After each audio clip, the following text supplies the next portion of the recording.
Today we are going to be looking at the new update for my Cubinator app, which is update 1.4, which was the version listed in the previous video release.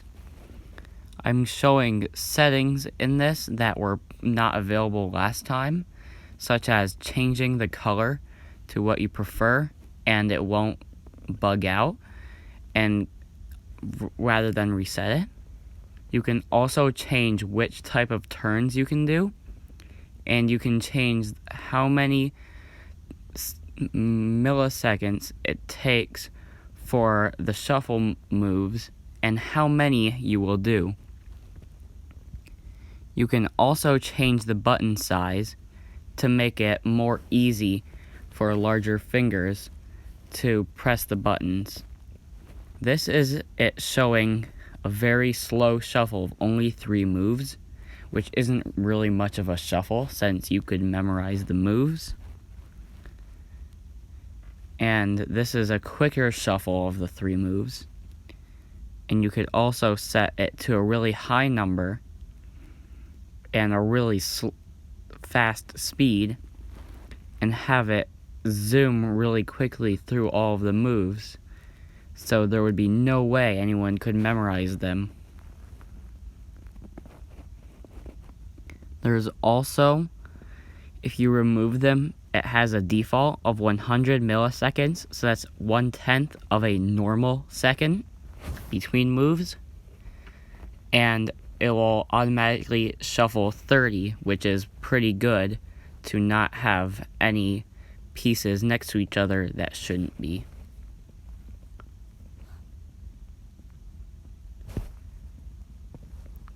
You can also use the old mode for the buttons and make them smaller. This is what it used to look like, and this is also without the timer available.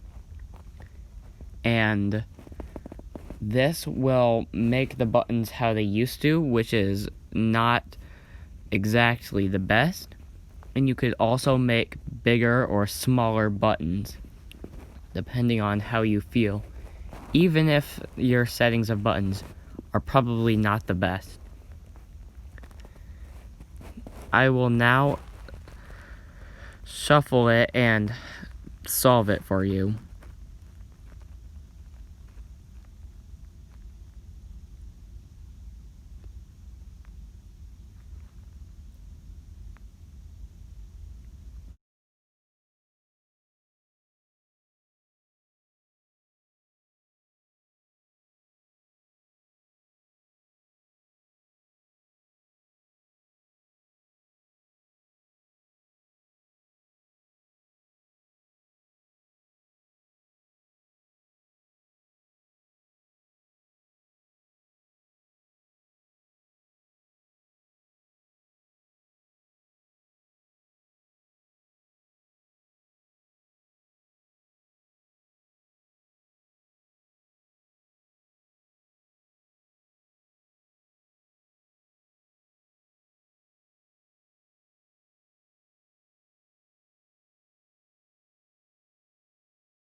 If you tap too quickly on the iPhone, because it uses Safari, it will zoom in and it can screw up the process.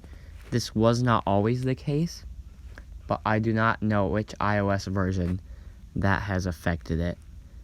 And of course, they don't give us an option.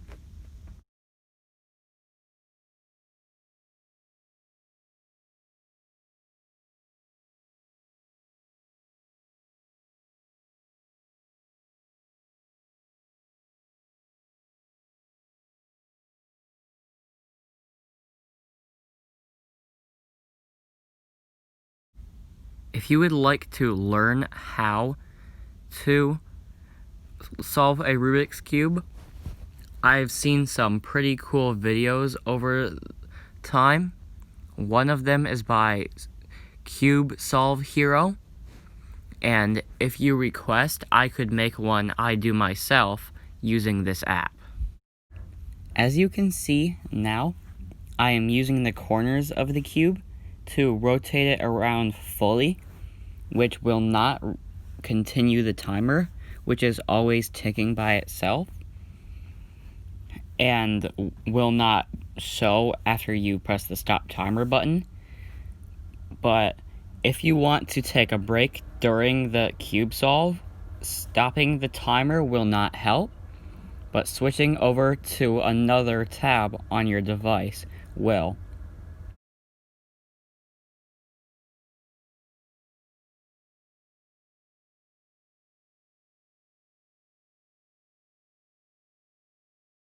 Do you think you would be able to solve from this shuffle? Let me know in the comments. Until the next video, goodbye.